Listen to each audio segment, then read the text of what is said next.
രണ്ടു ദിവസമായി നമ്മൾ കേൾക്കുന്നതും കാണുന്നതുമെല്ലാം വയനാട്ടിലെ ദുരന്ത വാർത്തകളാണ്. 150 പേരിലധികമാണ് ഈ ദുരന്തത്തിൽ ജീവൻ നഷ്ടമായിട്ടുള്ളത്. നമ്മുടെ രാജ്യത്ത് ഉരുൾപൊട്ടൽ സാധ്യതയുള്ള 19 സംസ്ഥാനങ്ങളിൽ 6ാം സ്ഥാനത്താണ് കേരളം. ISRO പുറത്തിറക്കിയിരിക്കുന്ന ലാൻഡ് സ്ലൈഡ് അറ്റ്ലസ് പ്രകാരം ജമ്മു കാശ്മീർ, മഹാരാഷ്ട്ര, മിസോറാം, അരുണാചൽ പ്രദേശ്, ഉത്തരാഖണ്ഡ് എന്നിവയാണ് കേരളത്തിന് മുമ്പിലുള്ള മറ്റ് സംസ്ഥാനങ്ങൾ. കേരളത്തിൽ ഉയർന്ന ജനസാന്ദ്രതയുള്ളതിനാൽ മരണനിരക്കും കൂടുതലാണ്. നേരത്തെ പറഞ്ഞ മറ്റ് സംസ്ഥാനങ്ങളിൽ ഉരുൾപൊട്ടൽ ഉണ്ടാകുന്നത് കൂടുതലാണെങ്കിലും മരണനിരക്ക് കുറവാണ്. കാരണം അവിടങ്ങളിൽ ജനസാന്ദ്രത കുറവാണ്. 2019-ലും 20-ലുമായി കേരളത്തിലുണ്ടായ ചില ഉരുൾപൊട്ടൽ നമുക്ക് ഓർമ്മയിലുണ്ടാവും. പെട്ടിമുടി, കവളപ്പാറ, പുത്തുമല എന്നിവിടെ ഉണ്ടായിട്ടുള്ള ദുരന്തങ്ങൾ നമ്മളിപ്പോഴും ഓർക്കുന്നുണ്ടാവും.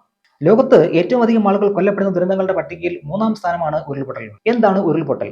എങ്ങനെയാണ് ഇത് ഉണ്ടാവുന്നത്? ഇതിന്റെ കാരണങ്ങൾ എന്തെല്ലാമാണെന്നാണ് നമ്മൾ ഇന്ന് സംസാരിക്കുന്നത്. വെള്ളത്തോടൊപ്പം കൂറ്റൻ പാറയോ പാറക്കൂട്ടമോ വൻതോതിൽ മണ്ണോ ഇടിഞ്ഞു വീഴുന്നതാണ് ഉരുൾപൊട്ടൽ. തുടർച്ചയായ മഴ, പ്രളയം, ഭൂകമ്പം, മഞ്ഞുരുകൽ, ചെരിഞ്ഞ പ്രദേശത്തെ മണ്ണെടുപ്പ്, മണ്ണിട്ട് നികത്തൽ, അശാസ്ത്രീയമായ വികസന പ്രവർത്തനങ്ങൾ എന്നിവയാണ് ഇതിന്റെ മുഖ്യ കാരണങ്ങൾ. കഠിനമായ മഴയിൽ ഭൂമിയിൽ വലിയ തോതിൽ ജലം സംഭരിക്കപ്പെടും. ജലത്തിന്റെ അതിഭയങ്കര മർദ്ദം മൂലം ഭൂസ്ഥിരത നഷ്ടപ്പെടുകയും ഉയർന്ന പ്രദേശത്തിന്റെയോ കുന്നുകളുടെയോ ദുർബല വശത്തുകൂടി മണ്ണും പാറയും ചരലും ഉരുളൻ കല്ലുകളും മറ്റ് ഭൂവസ്തുക്കളും വൻതോതിൽ വളരെ പെട്ടെന്ന് താണ സ്ഥലങ്ങളിലേക്ക് പതിക്കുന്ന പ്രതിഭാസമാണ് ഉരുൾപൊട്ടൽ. മഴക്കാലത്താണ് ഈ പ്രതിഭാസം സംഭവിക്കുന്നത്. പ്രത്യേകിച്ചും ഉയർന്ന പ്രദേശങ്ങളിൽ സംഭവിക്കുന്ന ഈ പ്രതിഭാസത്തിൽ ഭൂമിക്കടിയിലെ കല്ലും മണ്ണും വെള്ളത്തോടൊപ്പം ശക്തമായി പുറന്തള്ളപ്പെടുന്നു.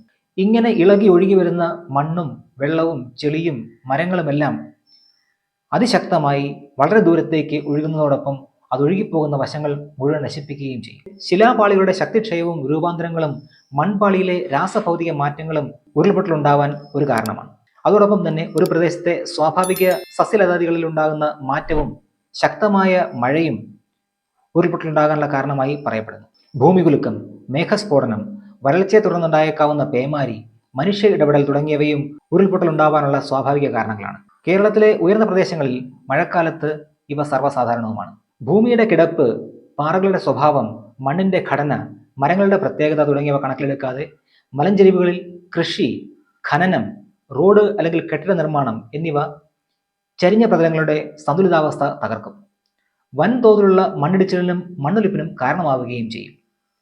സ്വാഭാവിക മരങ്ങൾ മുറിച്ചു മാറ്റുക അല്ലെങ്കിൽ വനങ്ങൾ നശിപ്പിക്കുക, ഇടവിള അല്ലെങ്കിൽ നാണ്യവിള തോട്ടങ്ങൾ ഉണ്ടാക്കുക, മണ്ണൊലിപ്പിന് കാരണമാകുന്ന കൃഷികൾ ചെയ്യുക, ഫാമുകൾ നിർമ്മിക്കുക, കെട്ടിടം പണിയുക, അമിത ഭാരം ഏൽപ്പിക്കുക, സ്ഫോടനങ്ങൾ, ഭാരമേറിയ വാഹനങ്ങളുടെ സഞ്ചാരം തുടങ്ങിയവയെല്ലാം ഉരുൾപൊട്ടലിന് കാരണമായേക്കാവുന്ന ഘടകങ്ങളാണ്. മണ്ണിന്റെ അടിയിലുള്ള പാറകൾക്ക് മുകളിലായി കാണപ്പെടുന്ന കട്ടി കുറഞ്ഞ മേൽമണ്ണാണ് കൊളോവിയം. മലമുകളിൽ കനത്ത മഴ പെയ്യുമ്പോൾ വൻതോതിൽ വെള്ളം ഭൂമിയിലേക്ക് ഇറങ്ങുകയും ആ വെള്ളക്കെട്ട് താങ്ങാൻ മലയടിവാരത്തെ മണ്ണിന് ഉറപ്പില്ലാതെ വരുമ്പോഴുമാണ് സാധാരണ ഉരുൾപൊട്ടൽ ഉണ്ടാകുന്നത്. മലഞ്ചെരുവിലെ ഭൂമിക്കടിയിലെ ജലത്തിന്റെ അളവ് കൂടുന്നതനുസരിച്ച് ഉപരിതലത്തിലേക്ക് സമ്മർദ്ദം വർദ്ധിക്കുകയും ഒരു പരിധി കഴിയുമ്പോൾ ജലം ശക്തിയായി പുറത്തേക്ക് ഒഴുകുകയും ചെയ്യും. ഇതോടൊപ്പം പാറകളും വൻ വൃക്ഷങ്ങളും മറ്റും ഈ കുതിർന്ന മണ്ണിനോടൊപ്പം വലിയ തോതിൽ താഴേക്ക് പതിക്കുന്നു. 20 ഡിഗ്രിയിൽ അധികം ചരിവുള്ള പ്രദേശങ്ങളിൽ ഉരുൾപൊട്ടൽ സാധ്യത കൂടുതലാണ് എന്ന് പഠനങ്ങൾ പറയുന്നു. ഉരുൾപൊട്ടലിന്റെ ഫലമായി വെള്ളം പുറത്തേക്കൊഴുകുന്ന ഭാഗത്തെയാണ് പ്രഭവ കേന്ദ്രം എന്ന് വിളിക്കുക. 24 മണിക്കൂറിനുള്ളിൽ 20 സെന്റിമീറ്ററിൽ ഏറെ മഴ പെയ്താൽ അതിനെ അതിതീവ്ര മഴയെന്നാണ് കണക്കാക്കുന്നത്. വയനാട്ടിൽ ചൂരൽമലയിലും മുണ്ടക്കയിലും കഴിഞ്ഞ 24 മണിക്കൂറിനിടെ പെയ്തത് 57 സെന്റിമീറ്റർ മഴയോളമാണ്. അതായത് അതിതീവ്രം എന്ന് പറയുന്നതിന്റെ ഇരട്ടിയിൽ അധികം. 1 ചതുരശ്ര മീറ്റർ വിസ്തൃതിയുള്ള നിരപ്പായ ടാങ്കിൽ 1 മില്ലിമീറ്റർ വെള്ളം നിറയണമെങ്കിൽ 1 ലിറ്റർ വെള്ളം ഒഴിക്കണം. 570 ലിറ്റർ വെള്ളം ഒഴിച്ചാൽ 57 സെന്റിമീറ്റർ നിറയും. അത്തരത്തിൽ കിലോമീറ്ററോളം വ്യാപിച്ചു കിടക്കുന്ന ചൂരൽമലയിലും സമീപ പ്രദേശങ്ങളിലുമായി കഴിഞ്ഞ ദിവസങ്ങളിലെ തീവ്രമഴയിൽ പെയ്തിറങ്ങിയത് ലക്ഷക്കണക്കിന് അല്ലെങ്കിൽ കോടിക്കണക്കിന് ലിറ്റർ വെള്ളമാണ്. മണ്ണിൽ ഇങ്ങനെ പരിധിയിലേറെ വെള്ളം സംഭരിക്കപ്പെട്ടിരിക്കുമ്പോഴാണ് തിങ്കളാഴ്ച അതിതീവ്ര മഴ പെയ്യുന്നത്.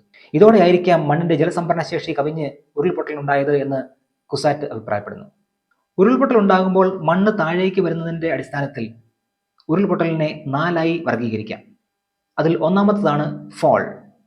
ഒരു ക്ലിഫിന്റെയോ അല്ലെങ്കിൽ ചെങ്കുത്തായ മലഞ്ചെരിവിലോ ഉണ്ടാകുന്ന മണ്ണ് വീഴ്ചയാണ് ഫോൾ എന്ന് പറയുന്നത്. എന്നാൽ ചെങ്കുത്തായ ഒരു മലഞ്ചെരിവ് പാളികളായി ഇളകി വീഴുന്നതിനെയാണ് ടോപ്പിൾ എന്ന് വിളിക്കുക. മലയുടെ ഒരു ചെരിഞ്ഞ ഭാഗത്തെ മണ്ണ് അപ്പാടെ തെന്നി മാറി താഴേക്ക് ഒഴുകുന്നതിനെയാണ് സ്ലൈഡുകൾ എന്ന് വിളിക്കുക. ദ്രവരൂപത്തിൽ മണ്ണും ചെളിയും മറ്റ് ഭൂവസ്തുക്കളും താഴേക്ക് ഒഴുകി മാറുന്നതിനെയാണ് ഫ്ലോ എന്ന് വിളിക്കുക. ദേശീയ ഭൗമശാസ്ത്ര ഗവേഷണ കേന്ദ്രത്തിന്റെ 2010-ലെ പഠനപ്രകാരം കേരളത്തിലെ 14.4% മേഖലകൾ ഉരുൾപൊട്ടലിന് സാധ്യതയുള്ളതാണ് എന്ന് കണക്കാക്കിയിട്ടുണ്ട്. 5607 ചതുരശ്ര കിലോമീറ്ററാണ് അപകടകരമായ ഈ മേഖലയുടെ വിസ്തൃതി. ഇതിൽ വയനാട്, തിരുവനന്തപുരം ജില്ലയിലെ നെടുമങ്ങാട്, കോട്ടയം ജില്ലയിലെ മീനച്ചിൽ, കാഞ്ഞിരപ്പള്ളി, ഇടുക്കി ജില്ലയിലെ തൊടുപുഴ, ഉടുമ്പൻചോല, പാലക്കാട് ജില്ലയിലെ ചിറ്റൂർ, മണ്ണാർക്കാട്, മലപ്പുറം ജില്ലയിലെ നിലമ്പൂർ, ഏറനാട്, കണ്ണൂർ ജില്ലയിലെ തളിപ്പറമ്പ് താലൂക്കുകളിലാണ് കൂടുതൽ സാധ്യത. ഇതിനു പുറമെ 25 മറ്റ് താലൂക്കുകളും സാധ്യതാ പട്ടികയിലുണ്ട്. നമ്മുടെ രാജ്യത്ത് 4,20,000 ചതുരശ്ര കിലോമീറ്റർ ഉരുൾപൊട്ടൽ സാധ്യത മേഖലയാണ്. ഇതിൽ 90,000 സ്ക്വയർ കിലോമീറ്റർ മേഖല ഗോവ, കർണാടക, മഹാരാഷ്ട്ര, കേരള, തമിഴ്നാട് എന്നിവിടങ്ങളിൽ ഉൾപ്പെടുന്ന പശ്ചിമഘട്ടത്തിലും അതുപോലെ കൊങ്കൺ മേഖലയുമായി വ്യാപിച്ചു കിടക്കുന്നുണ്ട്. ആലപ്പുഴ ഒഴികെ മറ്റെല്ലാ ജില്ലകളും ഉരുൾപൊട്ടൽ സാധ്യത ഉള്ളതുമാണ്. കേരളത്തിൽ മഴക്കാലം കഴിഞ്ഞിട്ടില്ല. കർക്കിടകം പകുതിയായിട്ടേ ഉള്ളൂ. തുലാമഴ ഇനി വരാനിരിക്കുന്നു. എല്ലാവരും ജാഗ്രതയോടെ ഇരിക്കുക എന്ന് മാത്രമേ ഓർമ്മിപ്പിക്കാനുള്ളൂ. മറ്റു വിഷയമായിട്ട് അടുത്ത വീഡിയോയിൽ നമുക്ക് വീണ്ടും കാണാം.